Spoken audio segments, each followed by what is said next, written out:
स्वतंत्रता का भाव सबको प्रिय होता है। इसलिए अगर सच्चे प्रेम को पाना हो तो उसे स्वतंत्र छोड़ दो। अपनी क्षमता को जानकर यदि पूरी दृढ़ता से हम कोई भी कार्य करेंगे तो वो अवश्य सफल होगा। अगर कुछ मांगने के लिए करोगे तो वो मित्रता नहीं, अगर कुछ पाने के लिए करोगे तो वो प्रेम नहीं।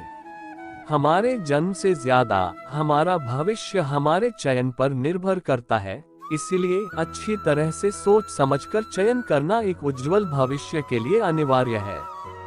मनुष्य एकत्रित करता रह जाता है परंतु न तो उसके मन की भूख मिटती है न ही शरीर की, इसीलिए हमेशा अच्छे कर्मों को एकत्रित करना चाहिए, नहीं तो इस संसार से भूखे ही जाना पड़ेगा। प्रेम और मोह को हमेशा अलग रखना चाहिए, यदि वे आपस में मिल जाएं तो स्वार्थ बन जाते हैं। भाग्य के द्वार हार मानने वालों के लिए कभी नहीं खुलते, उन्हीं के लिए खुलते हैं जो अपने लक्ष्य की ओर बढ़ने का प्रयास बार बार करते हैं। बिना रुके कर्म करते रहें और जो आपके पास है उससे बांटे, तभी जीवन और मन में प्रसन्नता होगी। आपका मन अगर आप अपने वश में नहीं करेंगे तो वो आपके दुश्मन की तरह काम करना शुरू कर देगा। फल की अभिलाषा छोड़कर कर्म करने वाला पुरुष ही अपने जीवन में सफल बनता है। वह जो सभी इच्छाएं त्याग देता है और मैं और मेरे की लालसा और भावना से मुक्त हो जाता है, उसे शांति प्राप्त होती है। सम्मानित व्यक्ति के लिए अपमान मृत्यु से भी बदतर होती है। जो किसी दूसरों पर शक करता है उसे किसी भी जगह पर खुशी नहीं मिल सकती। अपने जरूरी कार्य करना बाकी गलत कार्य करने से बेहतर है। मैं किसी के भाग्य का निर्माण नहीं करता और ना ही किसी के कर्मों के फल देता हूँ। जो अपने मन को नियंत्रित नहीं करते उनका मन ही उनका सबसे बड़ा शत्रु है। तुम खुद अपने मित्र हो और खुद ही अपने शत्रु। आत्मा को शस्त्र नहीं काट सकते, अग्नि नहीं जला सकती, जल नहीं गाला सकता, वायु नहीं सूखा सकती।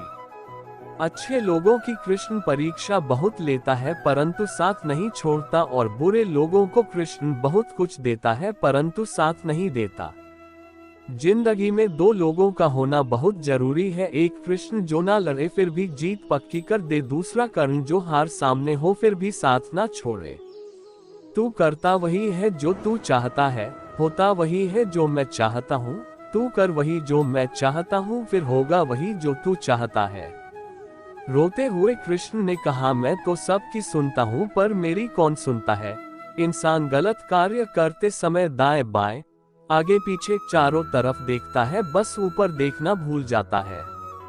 श्री कृष्ण कहते हैं, जन्म लेने वाले की मृत्यु उतनी ही निश्चित होती है जितने की मृत्यु होने वाले के लिए जन्म लेना, इसलिए जो अपरिहार्य है उस पर शोक मत करो।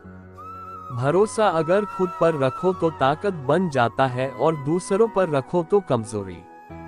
आप कब सही थे इसे कोई याद नहीं रखता है, लेकिन आप कब गलत थे इसे सब लोग याद रखते हैं।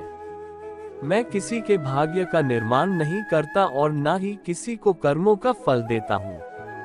मनुष्य कितना भी गोरा क्यों ना हो परंतु उसकी परछाई सदैव काली होती है।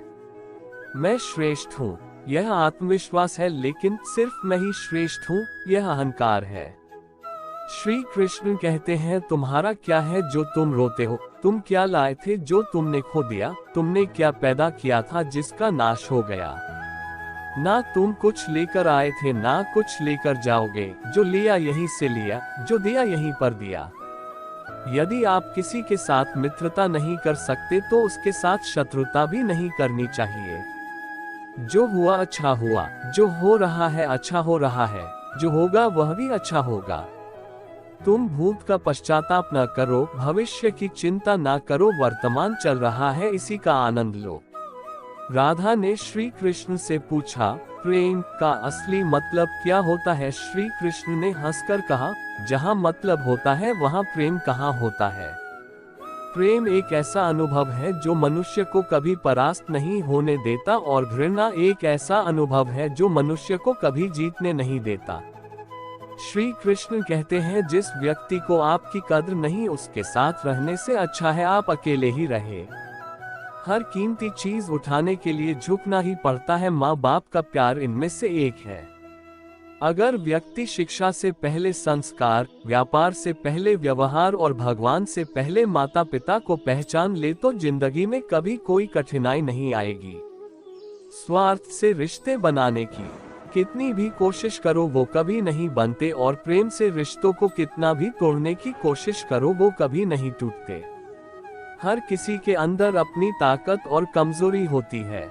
मछली जंगल में नहीं दौड़ सकती और शेर पानी का राजा नहीं बन सकता, इसलिए अहमियत सभी को देनी चाहिए। कभी भी स्वयं पर घमंड मत करना, क्योंकि पत्थर भी भारी होकर पानी में अपना वजूद खो देता है। हद से ज्यादा सीधा होना ठीक नहीं, क्योंकि जंगल में सबसे पहले सीधे पेड़ों को ही काटा जाता है। अच्छी किस्मत के लोग थोड़ा भी बुरा होने पर भगवान को कोसते हैं, और बुरी किस्मत के लोग थोड़ा भी अच्छा होने पर भगवान का धन्यवाद करते हैं। श्री कृष्ण कहते हैं, किसी को कुछ देकर अहंकार मत करना, क्या पता तू जो दे रहा है उससे अपने पिछले जन्म का कर्जा चुका रहा हो। जिंदगी के इस रण में स्वयं ही कृष्ण और स्वयं ही अर्जुन बनना पड़ता है। रोज अपना ही सारथी बनकर जीवन की महाभारत को लड़ना पड़ता है। सदा मौन रहना उचित नहीं है, क्योंकि इतिहास साक्षी है संसार में अधिकतर विपदाएं इसलिए आई क्योंकि समय पर मनुष्य उनका विरोध नहीं कर पाया। जब मनुष्य को अपने धर्म पर अहंकार हो जाता है तब उसके हाथों अधर्म होने लगता है। इच्छाओं का त्याग करना ही खुशी का सबसे बड़ा कारण है। श्री कृष्ण कहते हैं, जब आप दूसरों के लिए अच्छा चाहते हो तो वही अच्छी चीजें आपके जीवन में वापस आती है। यही प्रकृति का नियम है। जिस प्रकार तेल समाप्त होने पर दीपक बुझ जाता है, उसी प्रकार कर्म क्षीण होने पर भाग्य भी नष्ट हो जाता है। कोई अपना साथ ना दे तो निराश मत होना, क्योंकि प्रभु से बड़ा हमसफर कोई नहीं है। जिसे तुम अपना समझकर प्रसन्न हो रहे हो, बस यही प्रसन्नता तुम्हारे दुखों का कारण है। क्रोध हो या आंधी, जब दोनों शांत हो जाते हैं तभी पता चलता है कि कितना नुकसान हुआ है। परोपकार सबसे बड़ा पुण्य है और दूसरों को कष्ट देना सबसे बड़ा पाप है। मनुष्य अपने विश्वास से निर्मित होता है, जैसा वो विश्वास करता है वैसा ही बन जाता है। संदेह करने वाले लोगों को प्रसन्नता ना इस लोक में मिलती है और ना ही किसी अन्य लोक में। परमात्मा कहते हैं, भाग्य से जितनी ज्यादा उम्मीद करोगे वह उतना ही ज्यादा निराश करेगा, और कर्म पर जितना जोर दोगे वह हमेशा उम्मीद से ज्यादा देगा। मेरा तेरा, छोटा बड़ा, अपना पराया मन से मिटा दो, फिर सब तुम्हारा है और तुम सबके हो। इतिहास कहता है कि कल सुख था, विज्ञान कहता है कि कल सुख होगा, लेकिन धर्म कहता है कि अगर मन सच्चा और दिल अच्छा है तो हर रोज सुख होगा। जब तुम्हें विश्वास है कि तुम्हारा ईश्वर तुम्हारे साथ है तो क्या फर्क पड़ता है कि कौन तुम्हारे खिलाफ है। जिंदगी को हमेशा मुस्कुराकर जियो, क्योंकि आप नहीं जानते कि यह कितनी बाकी है। मैं विधाता होकर विधि के विधान को नहीं डाल सका। मेरी चाह राधा थी और चाहती मुझको मीरा थी, पर मैं रुक्मणी का हो गया। जो सत्य की राह पर चलते हैं उनकी जीत का शंखनाद स्वयं प्रभु करते हैं। उनकी तकलीफों का समाधान भी वही निकालते हैं। जब समस्याओं पर ध्यान लगाओगे तो लक्ष्य दिखना बंद हो जाएगा, और जब लक्ष्य पर ध्यान लगाओगे तो समस्याएं दिखने बंद हो जाएंगी। आपके कर्म ही आपकी पहचान है, वरना एक नाम के हजारों इंसान हैं।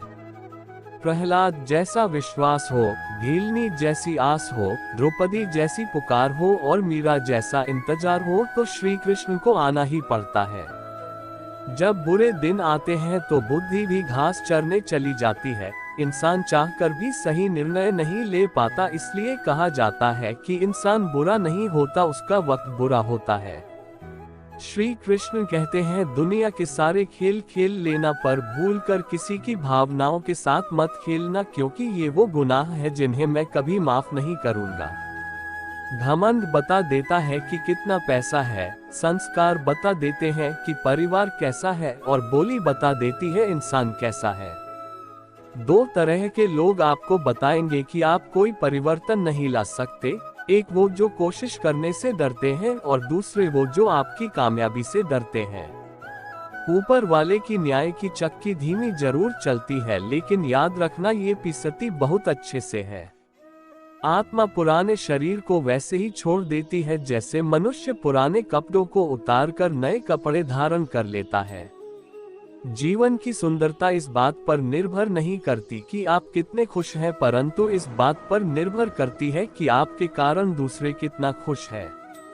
श्री कृष्ण गीता में कहते हैं, जब धरती पर पाप, अहंकार और अधर्म बढ़ेगा तो उसका विनाश करने, पुनः धर्म की स्थापना करने हेतु मैं अवश्य आऊंगा। जब कोई आपसे घृणा करने लग जाए तो समझ लेना वह आपका मुकाबला नहीं कर सकता।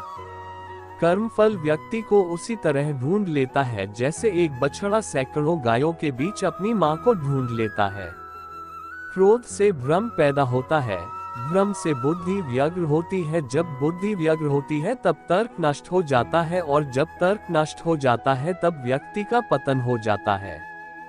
दोस्तों, मैं आशा करता हूं कि यह वीडियो आपको पसंद आई होगी। धन्यवाद।